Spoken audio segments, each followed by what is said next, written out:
Hello दोस्तों, नमस्कार। एक बार फिर से आपका स्वागत है एक्सपर्ट ज्ञान चैनल में। और आज हम एक बार फिर से आपके लिए ज्योग्राफी का एक बहुत ही इम्पोर्टेंट और बहुत ही महत्वपूर्ण पोर्शन लेकर के आया हूँ, पृथ्वी के महासागरों के बारे में। इस वीडियो में हम आपको पृथ्वी के महासागरों के बारे में बताने वाले हैं और उनसे जुड़ी हर जानकारी आपको देने वाले हैं।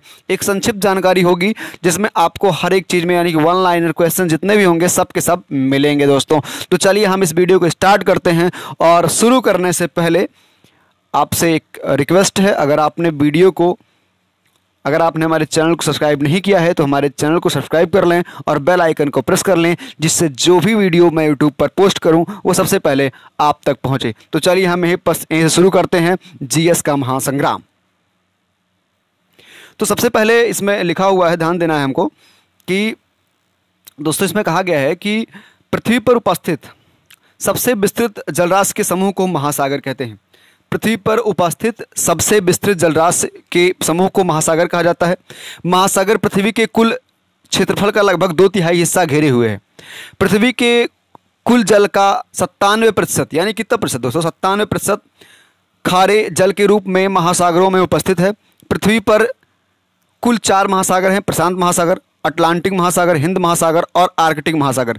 पृथ्वी पर अवस्थित महाद्वीपों की विस्तृत जानकारी निम्नलिखित है। इसमें मैं आपको महाद्वीपों के बारे में भी बताने वाला हूं, समुद्र के बारे में भी बताने वाला हूं। तो सबसे पहले हम शुरू कर देते हैं समुद्र के बारे में। हम जान लेते हैं समुद्र क्या है। ठीक है, सबसे पहले समुद्र के बारे में। जलमंडल का वह बड़ा भाग जो 3 तरफ से जल से और एक तरफ से किसी महासागर से घिरा हो उसे हम क्या बोलते हैं? समुद्र बोलते हैं। क्या बोलते हैं दोस्तों? समुद्र बोलते हैं। खाड़ी जान लेते हैं, खाड़ी क्या होता है? खाड़ी क्या होता है दोस्तों? तो समुद्री जल के स्थलीय भाग में प्रवेश कर जाने वाला जल का क्षेत्र खाड़ी कहलाता है। ठीक है, यानी कि जो इस ऐसे क्षेत्र में प्रवेश कर जाता है, समुद्री जल के स्थलीय भाग में प्रवेश कर जाता है, उस जल को हम क्या बोलते हैं दोस्तों? खाड़ी बोलते हैं। ठीक है, चलिए आगे बढ़ते हैं और बे के बारे में आपको हम बताएं दोस्तों, बे के बारे में। ठीक है, तो बे क्या है? बे जल का विस्तृत क्षेत्र जिसके 2 किनारे स्थल से घिरे हो और एक किनारे पर द्वीपों का समूह हो और एक किनारा समुद्र से मिलता हो, उसको हम बे बोलते हैं। ठीक है, समलवण रेखा क्या होता है दोस्तों? देखिए आपको मैं बता रहा हूँ, समुद्र से रिलेटेड या महासागर से रिलेटेड हर एक क्वेश्चन, हर एक टॉपिक मैं इसमें डाल दिया हूँ। संक्षिप्त है लेकिन वन लाइन क्वेश्चन बड़े आराम से आपका कंप्लीट हो जाएगा। ठीक है, तो बे समलवण रेखा क्या होता है दोस्तों? ध्यान लेते हैं। समान खारेपन वाले स्थानों को मिलाकर खींची गई रेखा को समलवण रेखा कहते हैं। यानी कि किसको कहते हैं? समान खारेपन वाले स्थानों को मिलाकर खींची गई रेखा को क्या कहते हैं? समलवण कहते हैं। गाई आट क्या होता है?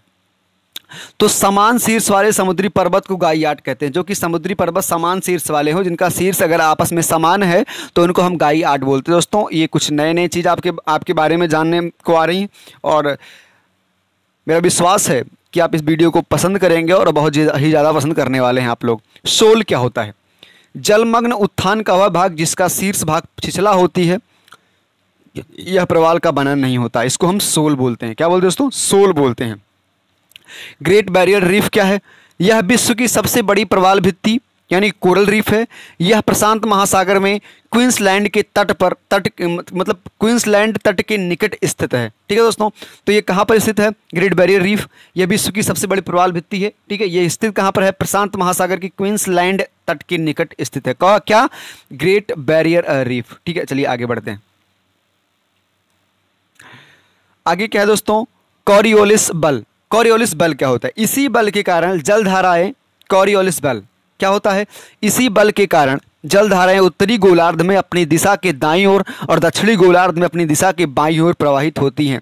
उसको क्या बोलते हैं? कॉरियोलिस बल बोलते हैं। ठीक है, चलिए अब इतना जानकारी हो गया तो हम शुरू करते हैं प्रशांत महासागर के बारे में।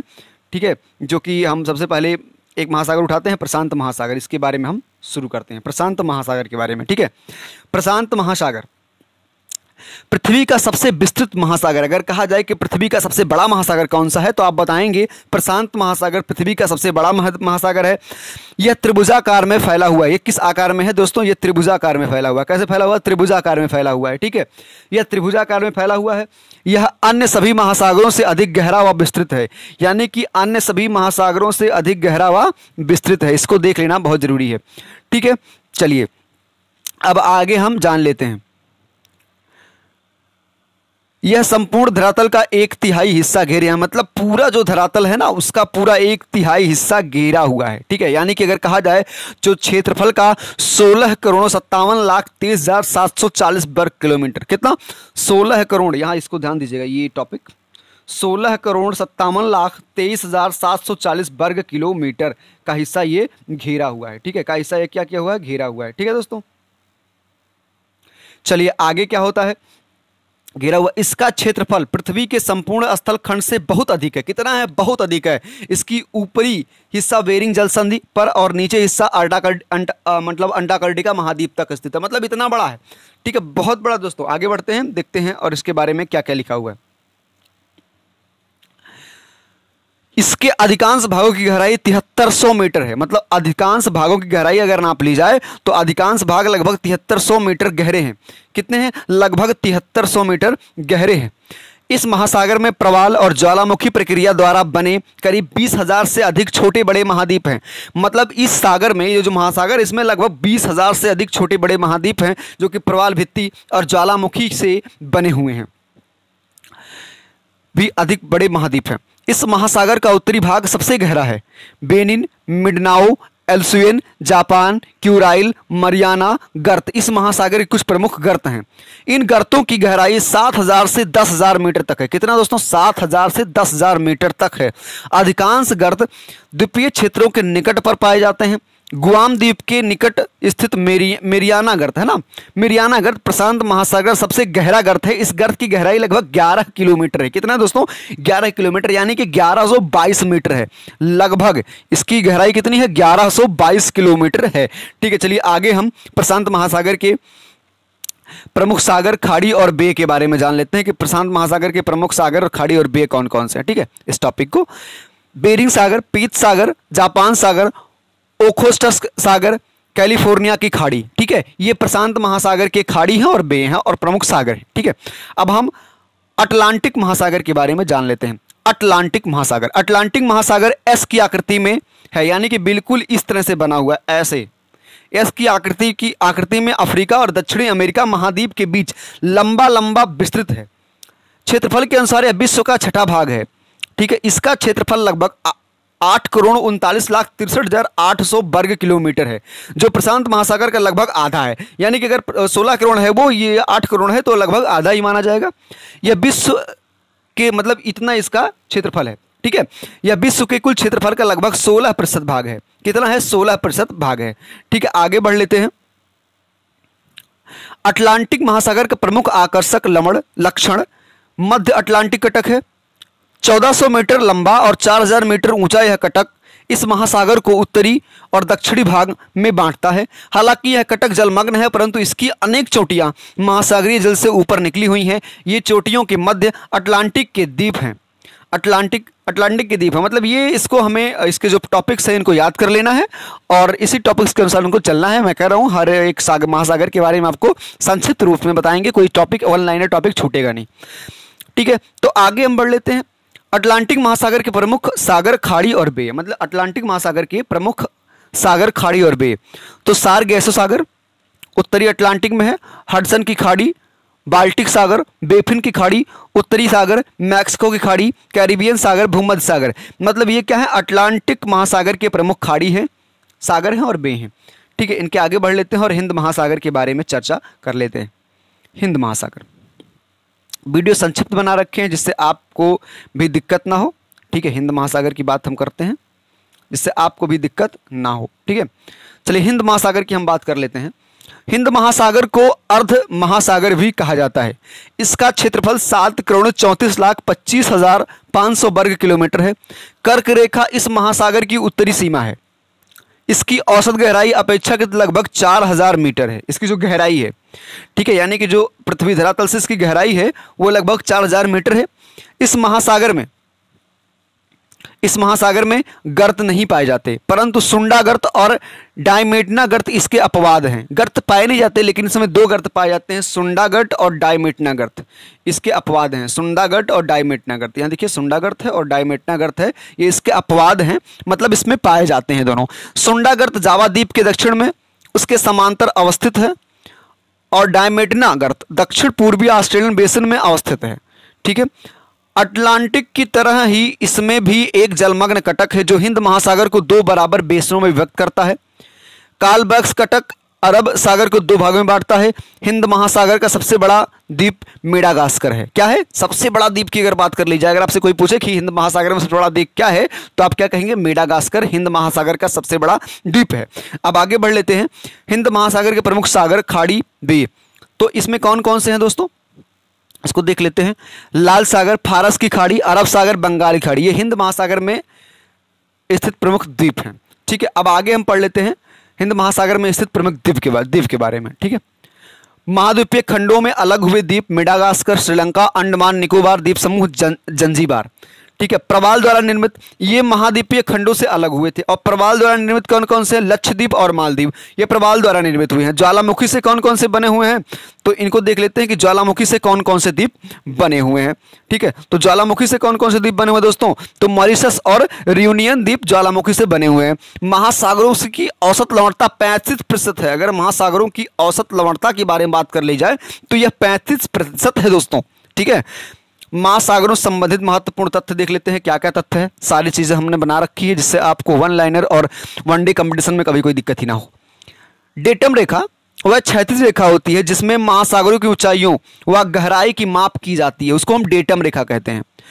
सारगेसो सागर के क्षेत्र में गैसम नामक नाम सारगेसो पड़ा। ठीक है। अगर हम भूमध्य सागर से बने देश मिस्र, मोरक्को, अल्जीरिया, लीबिया, ट्यूनिसिया, अगर भूमध्य सागर से बने देशों की बात, मतलब इसके लगे देशों की बात कर लें तो भूमध्य सागर से, तो मिस्र, मोरक्को, अल्जीरिया, लीबिया, ट्यूनिसिया।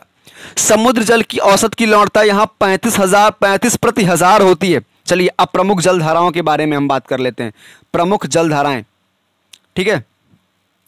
तो सबसे पहला है बेंगुला की धारा। सबसे पहला क्या है दोस्तों? बेंगुला की धारा। तो हम सबसे पहले बेंगुला की धारा के बारे में बात कर लेते हैं। ठीक है।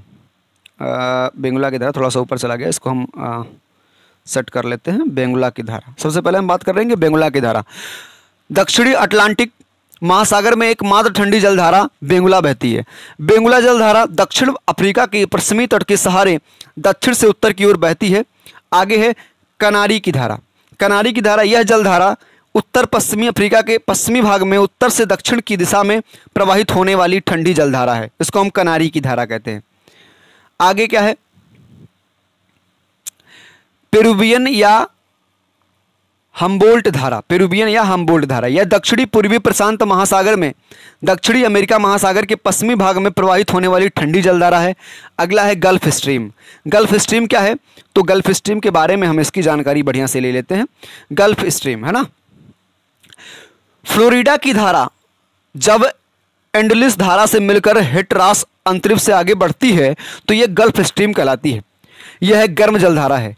यह संयुक्त राज्य अमेरिका के पूर्वी तट के सहारे प्रवाहित होती है। गल्फ स्ट्रीम धारा की खोज साल 1513 में पोंस डी लियोन ने की थी। ठीक है, चल आगे चलते हैं। ब्राजील की धारा के बारे में हम बात कर लेते हैं। ब्राजील की धारा, ठीक है, ब्राजील की धारा। तो ब्राजील धारा ब्राजील तट के पूर्वी भाग में उत्तर से दक्षिण की ओर बहती है। यह एक गर्म जलधारा है।